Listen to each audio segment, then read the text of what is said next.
to video 8 of 30 years in the making. We are at Wrestlemania 8. I'm just going to go straight into it because you do not realise how long we've been trying to start this video. WrestleMania 8, Hoosier Dome, Indianapolis, April the 5th, 1992. Attendance is 62,167. Just as a little tidbit, this is the last time that the WWE gets anywhere near this attendance until WrestleMania 17. All the others are like under 20,000. Really that long? Yes, it is. Wow. They run the big... Yeah, but they're running big arenas, aren't they, still? They're still going in big arenas, but they're only getting like 16,000, 17,000 now. It takes them 9 years to get up to like 60,000. We're coming to the low point now, aren't we? Yeah. To say that is an understatement. We've got Bobby Heenan and Gorilla Monsoon on commentary. I think, actually, I may be going out on a limb here, but I think it is actually the last time we get Bobby Heenan and Gorilla Monsoon together. You could think Gorilla Monsoon passes away soon, doesn't he? Yeah, I think so. Vince shouts over the opening promo once again, and we get Reba McEntire, I'm going to say, singing the national anthem. Straight into the first match, we have Shawn Michaels defeating El Matador, aka Tito Santana, in 10 minutes 38 seconds. We've seen quite a big transformation from HBK. He's gone from being a rockers guy to being by himself with Sensational Sherry in his corner. Can I ask a question? Yes. Was it her singing in his intro? It was her singing. Right, because obviously he sings his own, doesn't he, later on? And I was like, that's not him singing. So yeah, I didn't know. There is an awesome moment, like a few years later, in which this is a spoiler for both Chipmunk and everyone at home that hasn't seen it. We get Kurt Angle against Shawn Michaels, and then the build up to Shawn Michaels Kurt Angle is Kurt Angle brings out Sensational Sherry and sings Shawn Michaels' theme music with Sensational Sherry. This is a WrestleMania 21. She's still a MILF as well, then. Oh, she was never a MILF. But to build up to that match, Kurt Angle does everything that Shawn Michaels does in like a month. So like wins a ladder match. That was awesome. Come out number 1 in Royal Rumble. Yeah, but we will discuss that. Good WrestleMania old 21. day. Good old days, man. Ages away. So in this match, first of all, what is up with this referee's haircut? He has the bowl haircut, and it's like the worst bowl haircut. 12-year-old boy's haircut. Awful. This is a completely different match to what you're used to with Shawn Michaels. It's slow. It's a lot of rest holds. Yeah. Headlocks, chin locks. And we get the sweet chin music, but it's only called the super kick. And after he did the super kick, Shawn Michaels did nothing. He didn't even pin him. I think at this point he had been using it 6 months because his finisher was like the side suplex. The fisherman suplex. Was it the fisherman suplex? Because he went for a side suplex, and Gorilla Monsoon was like the patented side suplex. He wasn't sort of down with the sweet chin music. But basically, what happened, and Shawn Michaels is overselling this match big time. Yeah. I mean, I think he gets like a hit, and he spins around before going down. You know, I remember that. It's pretty awful. There's a scoop slam, but Tito Santana goes for a scoop slam, but HBK lands on Tito and then gets the handful of tights, and that's the win. There's a really funny moment where in the crowd they're fighting on the outside, and all of a sudden you hear this.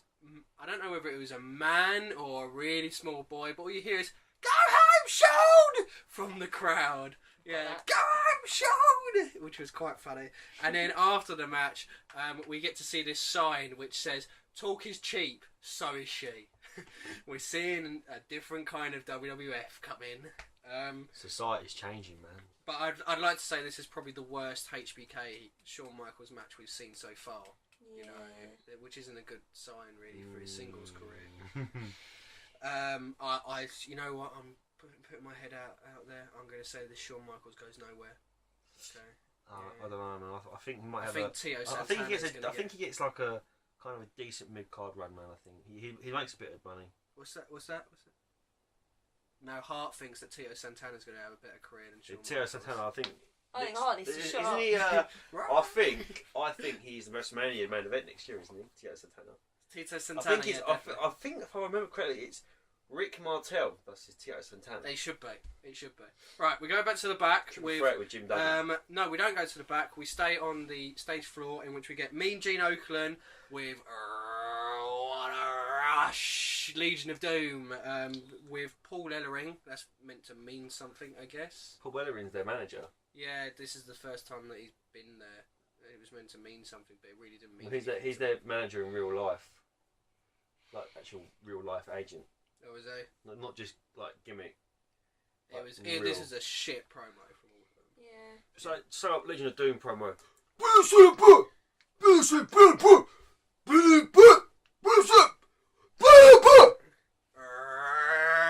a rush!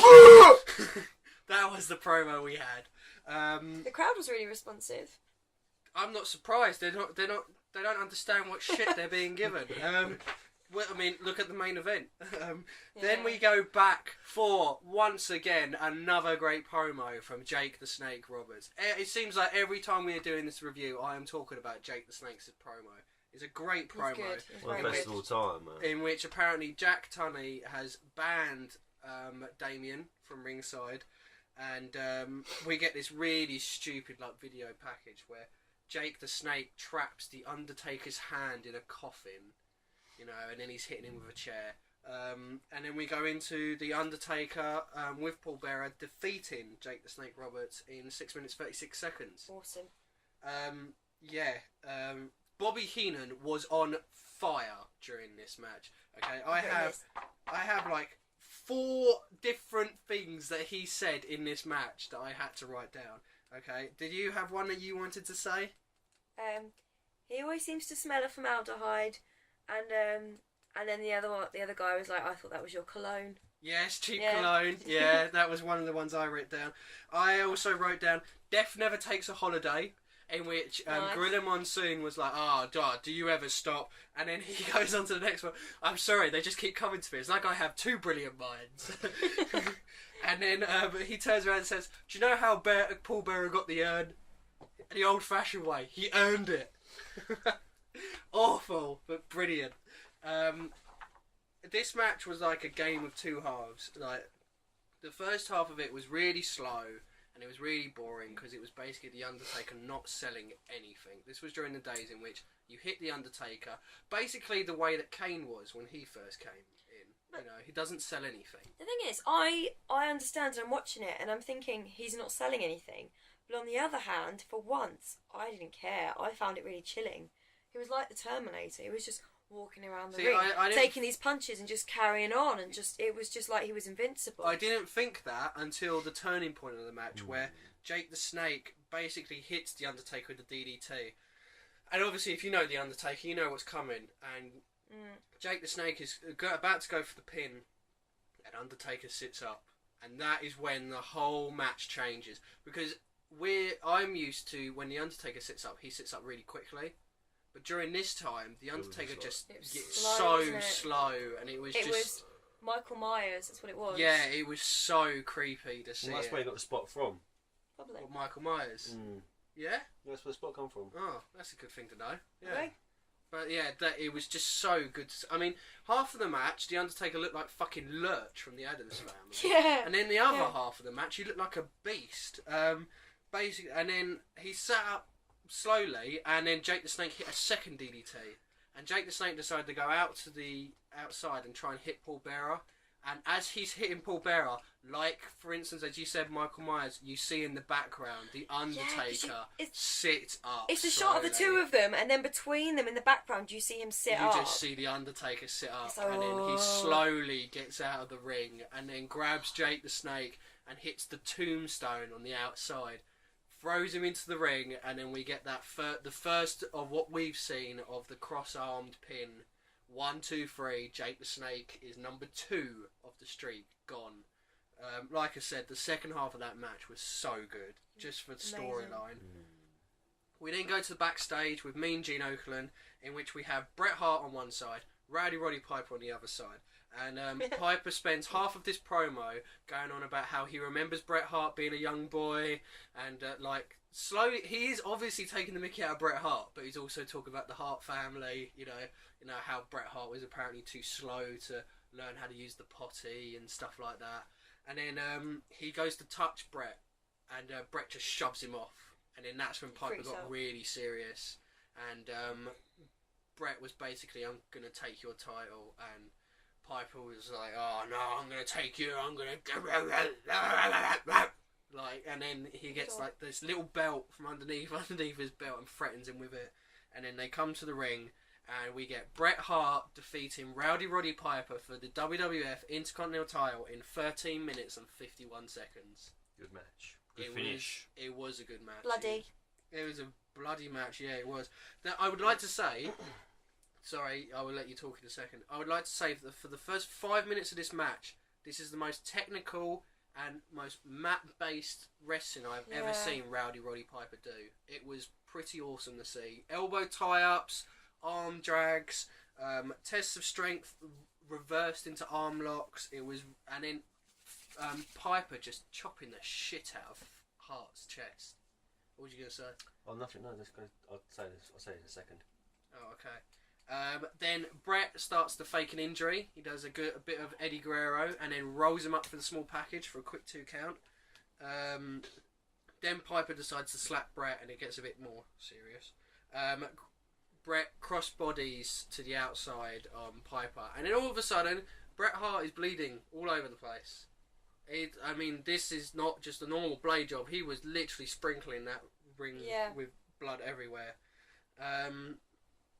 There was a really cool bit where Rowdy Roddy Piper goes to the top rope, but Brett gets up really quickly. It was so quick that I thought he'd kipped up, but he hadn't. And he grabs Rowdy Roddy Piper and he just slams his face into the mat. It was pretty awesome. And then Piper goes to hit Brett with the ring bell, but then decides not to after the crowd had told him not to. And instead, Piper goes for a headlock, which Bret Hart reverses into a pinning maneuver and gets the win. And Bret Hart gets given the IC belt by Rowdy Roddy Piper in a show of respect. He puts it on him, doesn't he? Puts it around him, which is really nice. I really dig that. This is an example of someone putting someone over.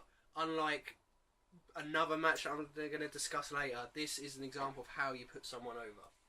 They win in this one, but they fail epically later on. Mm-hmm. What was you going to say about this Bret Hart match? Just that I really enjoyed this match. Thought it was one of the matches of the night. But I've got a point to make. Without going into obviously the semi-main event, but we have to remember in this point of the WWF there was a no blood policy. Vince just brought in, so of course Brett getting knocked out, bleeding everywhere, was obviously major backstage people going nuts. And then an incident which happens a little bit later on in one of the summer events sends Vince McMahon into a tirade of swearing in Bobby Heenan's fucking ear, which you hear about in an interview if you watch somewhere. And with said person getting fined quite a few $1,000s. Yes, I was gonna bring that up. I know that Bret Hart gets away with not being fined because it wasn't caught on camera, him blading. But someone else later on, you can see on camera is blading, and he gets fined. So, but that's coming up. We then get the debut of Lex Luger. He gets an interview at home. We will be seeing him in the next WrestleMania. He's just literally beefed up. He's here promoting the success that was the WBF, the World Bodybuilding Federation. Yeah.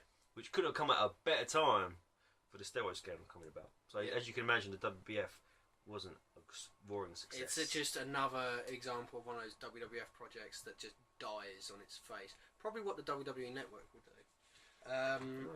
We then get a promo with all 8 guys for the next match separately. So we get Mountie, Nasty Boys and Repo Man, and then Big Boss Man, Jim Duggan, Virgil and Slaughter. Oh, how the mighty have fallen, man. Sergeant Slaughter, fucking hell. This match is just a complete mess, but Big Boss Man, Virgil, Sergeant Slaughter and that fucking Jim Duggan defeat the Nasty Boys, Repo Man and the Mountie with Jimmy Hart in 6 minutes 33 seconds. I cannot believe this match went on for as long as it did. Match. Filler, boring, just bollocks. A reason to get these people on the card. That's all it was. It was quite funny that halfway through the match, Jim Duggan got caught by someone.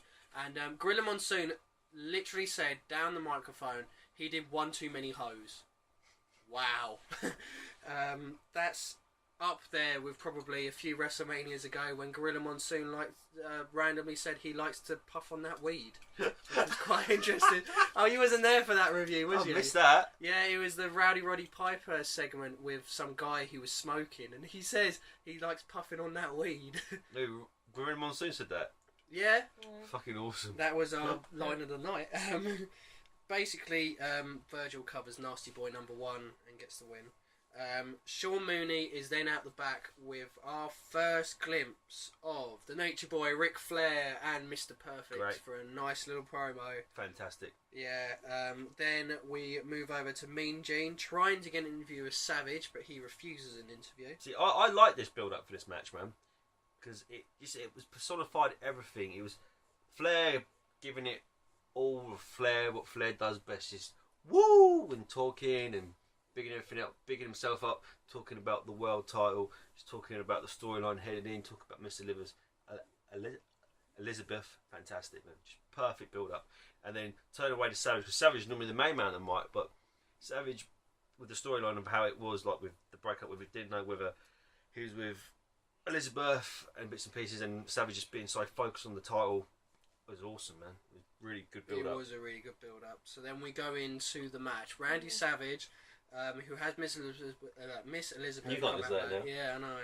Miss Elizabeth. Defeat Ric Flair with Mr. Perfect for the WWF Championship in 18 minutes and 4 seconds. I thought this was a really good match. It was let down by the end. It was really let down by the end, but it was a really good match. Ric Flair was the guy we was talking about that got caught blading and was fined quite a bit. Man, he has some good colour going on as well. Yeah, he did. See, this match.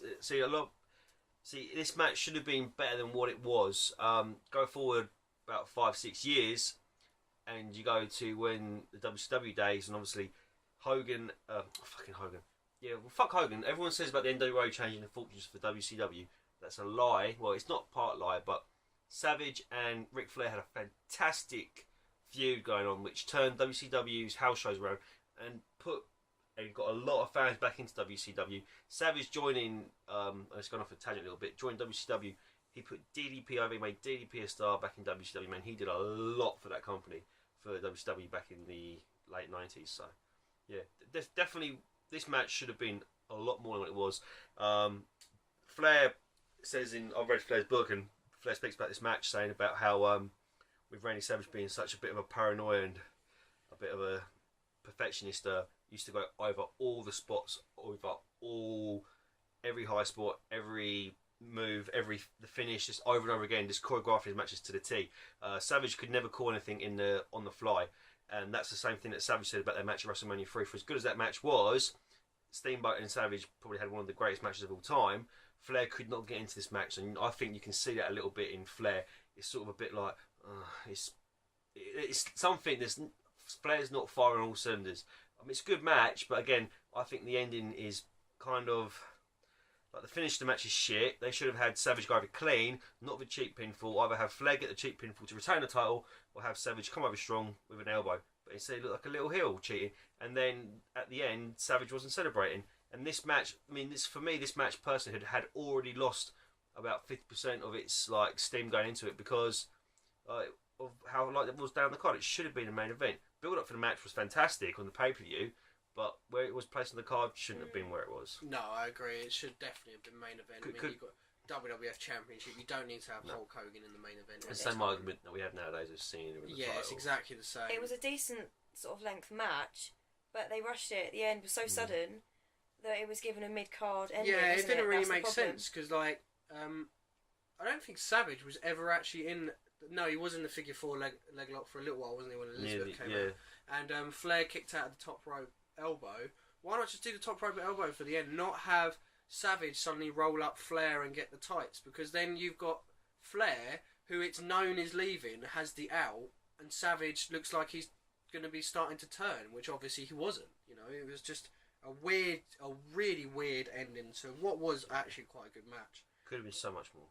Should have been so much more. We then go to the back where Sean Mooney interviews Perfect and Flair, who are obviously upset, and Bobby Heenan comes out and tells like Savage had the tights, but Flair just did this promo with blood down his face. Oh man, it was a really good image to see.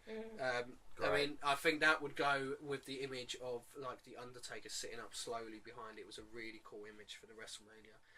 Then Savage is with Mean Gene, in which Savage cuts a really good promo as well, like a really serious Savage promo. Yeah, the eyes going on. Yeah. I don't think we've really seen a lot of serious Savage promos in these WrestleMania. Well, you had a lot of it, obviously, when Savage was heel on the build up to WrestleMania VI, wasn't it? With, but that Hogan was and it. Savage. That was it. That's the great only time. Then we get like a small promo video for the main event. I don't understand why they keep putting the promo video for the main event like way before the main event, but it shows that build up, isn't it? They're at a press conference. They're picking the number one contender for the WWF Championship, and Sid Justice looks like he's going to get picked, but instead it's Hulk Hogan, and obviously Sid Justice isn't happy about that. Then we are shown a tag match in which Sid Justice is Hogan's tag partner, and he refuses the tag and walks out, and then it just shows Sid Justice running through all these men. He destroys a load of men. Yeah. And then we go down to, this is where this WrestleMania sort of went down a bit. We got Tatanka defeating Rick Martel in 4 minutes 33 seconds. Total throwaway match, so boring. Crossbody from Tatanka for the win. We go back to the back with Sean Mooney with Money Inc., aka Ted DiBiase, and IRS / Bruce Campbell, and Jimmy Hart. And then we also get an interview of the Natural Disasters, which is Earthquake and Typhoon. More throwaway bullshit. Yeah, because the Natural Disasters defeat Money Inc. For the WWF Tag Team Championship in 8 minutes 38 seconds. The only thing I took out of this match, the whole 8 minutes, was in the crowd was a woman holding up a sign saying Natural Disasters rule, and Bobby Heenan turns around and says should be at home doing the dishes, not making signs. Yes, Heenan. It was line of the night. That had to be line of the night. That was a pretty good one. It was a good line, not a bad line of the night. And the end of this match was that the Natural Disasters may have defeated Money Inc., but they didn't win the Tag Team Championship because Money Inc. just walked out of the match and got counted out. That was it. We then go out to the back because we've got to have our yearly appearance of Brood-Eye fucking Brutus Beefcake, that fucking wanker, talking about how he's good friends with Hulk Hogan. The number one Hulkamania. Yeah, he doesn't think that this is going to be Hulk Hogan's last match. And then we get an interview, sit-down interview with our first appearance of Vince McMahon with Hulk Hogan, where Hulk Hogan says how he's, this could be his last match, but Hulkamania will live forever. Yeah. And Vince McMahon goes, "Thank you, Hulk Hogan. Thank you." Thank you for everything you've done. It's a typical kiss-ass promo. We then get a really quick Owen Hart defeating Skinner match in 1 minute 36 seconds. The only thing that happened in this match was Owen Hart skinned the cat and got the roll up and the win. We got another year and a half, another 2 shows until we see the best of Owen Hart. We get a promo with Sid, with Hogan. Sorry, this was when the sit down with Hogan happened. Oh, that was it. Because we came back and Mean Gene says, "Oh, he doesn't actually say he's going to be retired." Shut up! For all this whole night, we've had like great promo from Jake Roberts. We had 2 promos, great promos from Flair. We've had Piper on the mic. We had Bret Hart, Savage. Great promos, and then we get this. What? This was just someone standing. I would have rather watched fucking. I don't know. I'd rather watched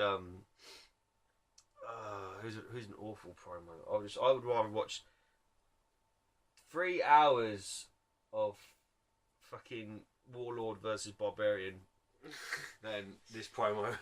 It was just awful. This was just. It's better than a fucking Hogan promo. This was just Sid Vicious shouting, "No! Look at him fucking with his blood." Oh my god, it was awful. This guy got no fucking promo skills. Okay. And then we go on to the main event. Hulk Hogan defeating Sid Justice via disqualification in 12 minutes 28 seconds. After this match, Hulk Hogan is going on a hiatus because of the whole steroid scandal that is about to happen. Okay.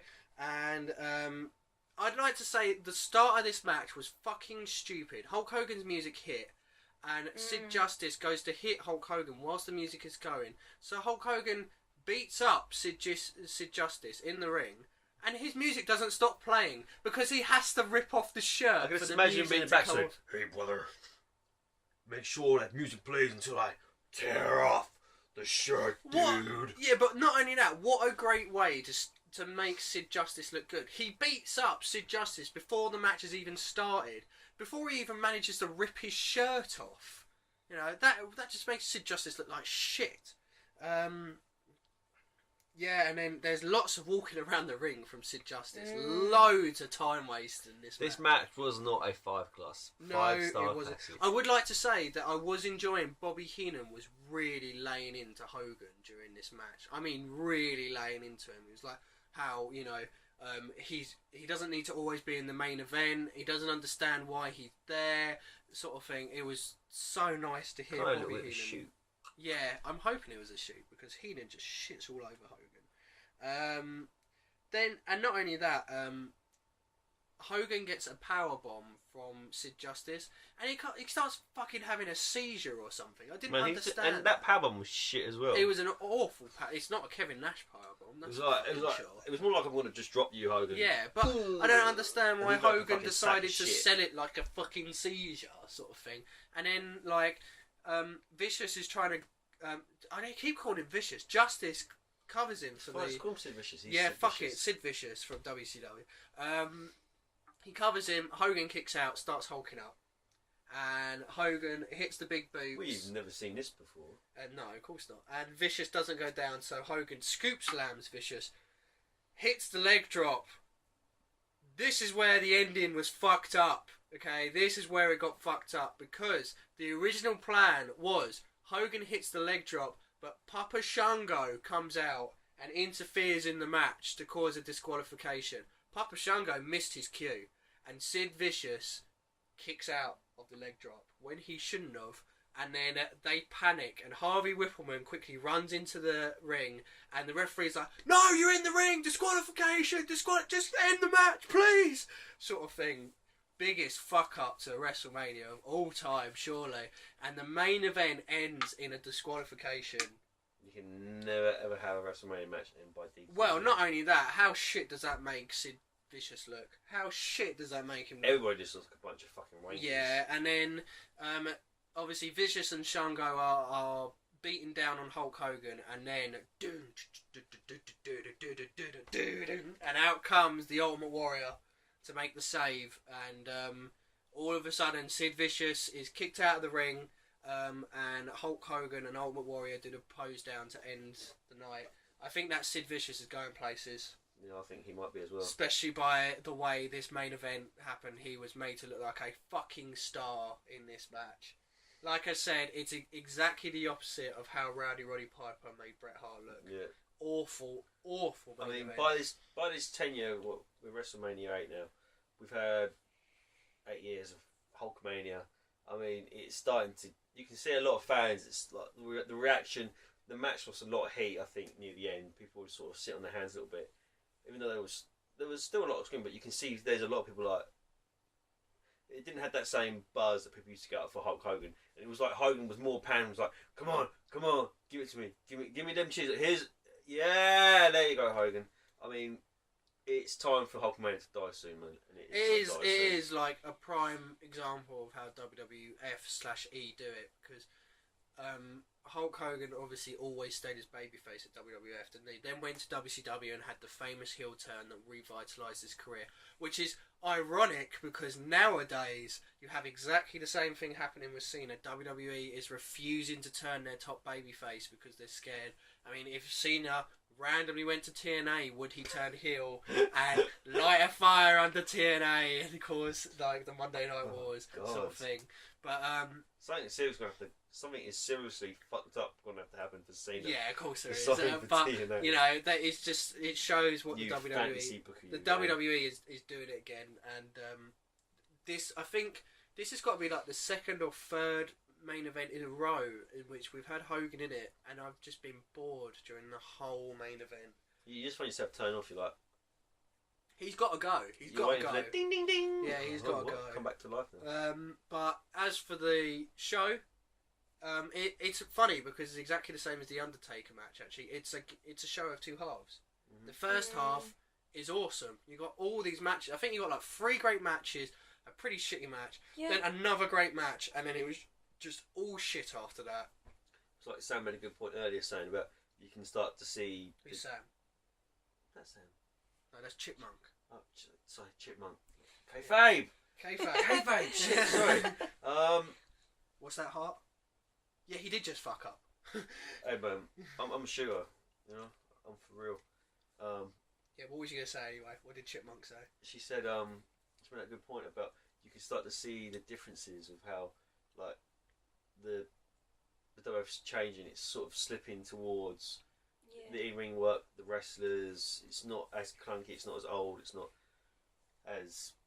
Well, yeah, it's just change the tide. Yeah, I can definitely see that in the fact that obviously Shawn Michaels is there and Bret Hart has been put over. Owen Hart is in the second to last match, but then you've still got people like Sid Justice getting the push. It's that transition. It's a slow transition. I mean, I would still say that the Undertaker at that point was their mould of like a Sid Justice sort of a big guy sort of thing. But we'll get Wrestler of the Night. Wrestler of the Night. Let's try and bring it back to the categories. Wrestler of the Night.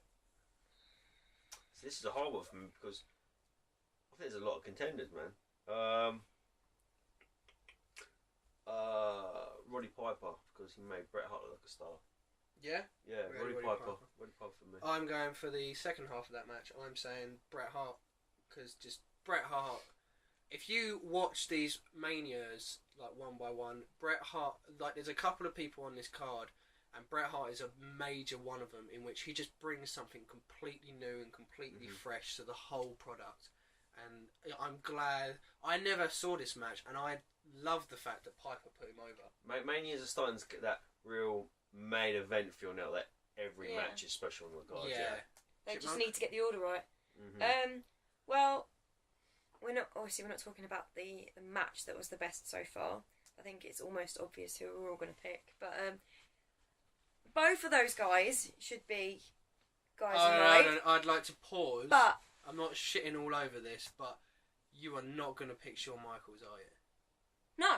Oh, no. Fuck for that. What I'm saying is, if I didn't pick either of those two guys, and I can't pick 3 people, and I know you're going to be like, really? I'd pick Undertaker. Because I genuinely think, out of all the matches I saw, he was one of the most memorable for me. Okay. Not necessarily. Yeah, okay. You can pick your guy. Yeah. I went for Bret Hart. Match of the night. We'll start with Chipmunk this time.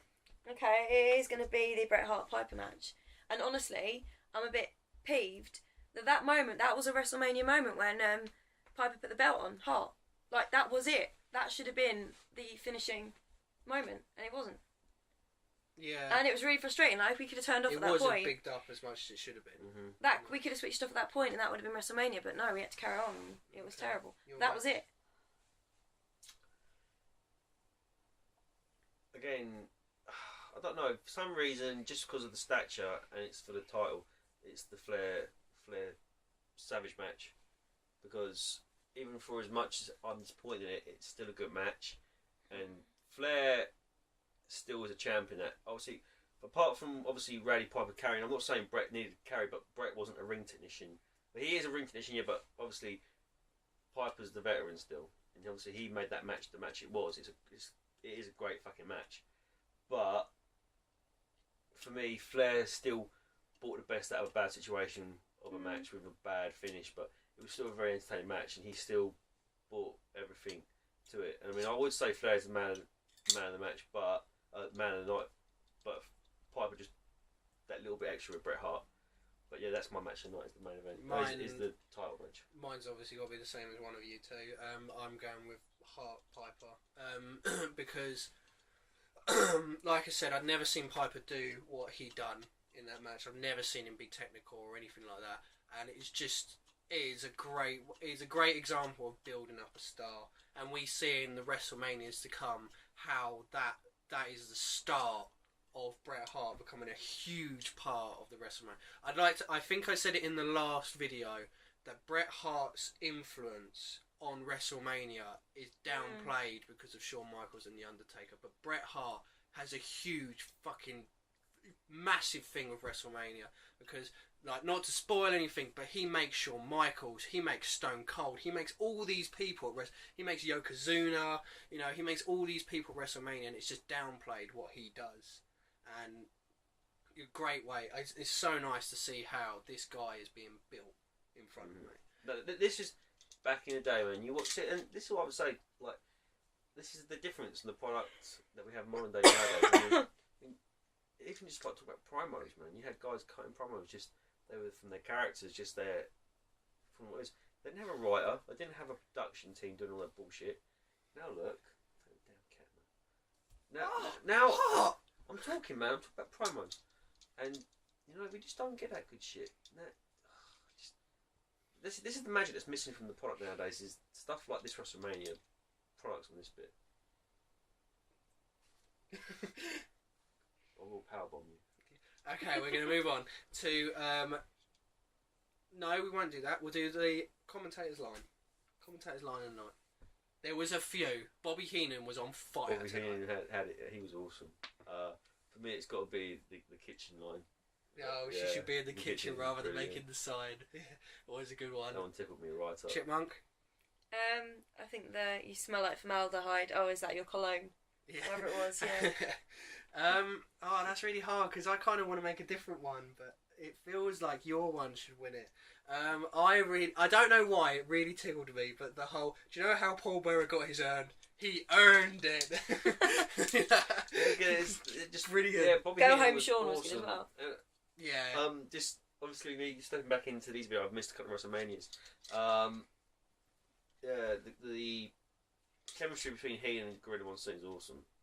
Yeah, a lot better than Jesse Ventura and fucking Monsoon. I think Bobby Heenan is stepping into that role where we're going to probably get quite a few commentators' lines out of him, and then later on it'll be Jerry Lawler that we get quite a few commentators' lines out of. But yeah, Bobby Heenan was brilliant in this show. WrestleMania moment. James? WrestleMania moment is the backstage promo with Flair just covered in blood. It's awesome. Yeah.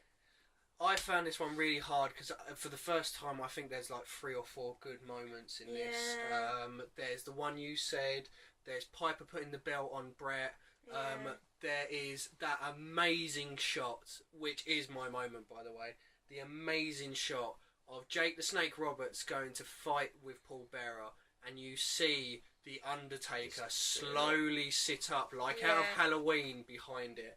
What a shot! That cameraman was in the perfect position for that. That's my WrestleMania moment for this one. Chipmunk? It's actually the same for me. Like, it is kind of the belt as well, but I picked that as my match because of that kind of thing. And it was just perfect, wasn't it? It was like a perfect and it kind of sums up his future career all in that as well. Yeah. So early on. Tonight should have been the other way around. Yeah, it should have been. Yeah, I mean, well, not Hogan in the open. No, we should have had. What we should have had was that all the other fucking bullshit filler matches. Maybe he had Taker and Jake the Snake on in the first bit, the part of the card. Then had Hogan and Sid Justice. Then had the IC belt match. Then had the main event. Which is ironic because you're saying that Undertaker should be later on. In the next WrestleMania, the Undertaker's like the second to last match, and it is an awful match. Yeah. It is known as one of the most awful matches. Yeah.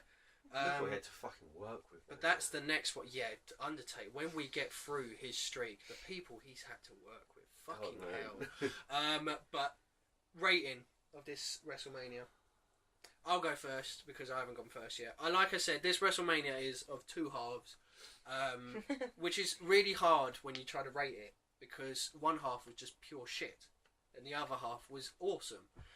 So for that, I'm going to have to give it a 5 out of 10. It's like right in the middle, 2 halves sort of thing.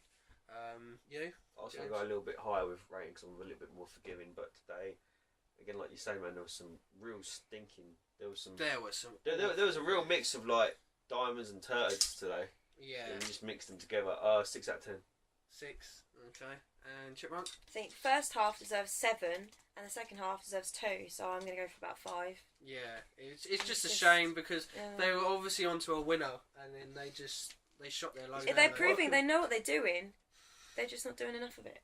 Yeah, but it's just the roster of talent they've got to use, isn't it? It is. You've got a mixture of the old veterans that have been there for good 5-6 years, people that are like mid-carders, and then you've got young wrestlers that are coming through, and you've got the next generation that will become. Yeah, it is a good sign because the new generation is coming through. Yeah, because the first half is the new generation, isn't it, coming through, and it's fitting that is the better half, basically. That was WrestleMania 8. We're moving on to WrestleMania 9. I didn't write down where it was, but hold on, let me grab. No, fuck it. I won't grab the iPad. I think it's the Cow Palace, I think, for some reason. I can't remember where it was. But but we WrestleMania matches that we've got coming up.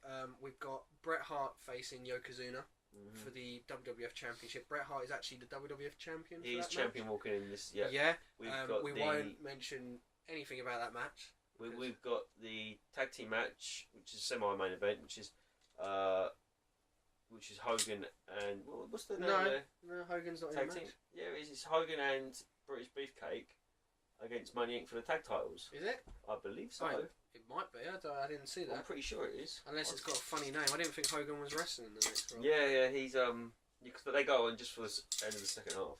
And we got in the first half. Undertaker against Giant Gonzalez, and Shawn Michaels is in there somewhere. Shawn Michaels, I think, is the opener again. But that Tatanka. Yes, I think it is. Yeah, because Tatanka has Sensational Sherry in his corner. I'm not saying anything. We've also got a really big debut in the next one. Not big in ring. We will have the debut of good old JR. JR, finally. JR is going to be on commentary. This is the WrestleMania in which the announcers wear togas as well. So that might get you to change it's not it's the Coliseum, isn't it? They're at. It must be if they're wearing togas. It's outside WrestleMania as well. Yeah. Las Vegas they're in. But that's WrestleMania 9. We'll cover that in the next show. That was James. I'm Bingham. That's Chipmunk. Hart was pretty quiet in this one, I'd have to say. You're letting me down, mate. You're letting me down. If you're going to be that quiet, you're going to have to not be in anymore. Because he's scared of me. I am. He knows no wonder he's scared. He's on your foot. He's probably. I'm surprised he's not dead. But that was us, WrestleMania 8. We'll see you tomorrow for WrestleMania 9. And as usual, all that crap. Like, subscribe, comment. Under the sofa. Do you like Hart's name? Because it's tough shit. That's his name. You don't get to say his name. Hitman Cat. But we will see you tomorrow, WrestleMania 9. I will finally end this video. So, see you later. Goodbye. I'm out. Peace.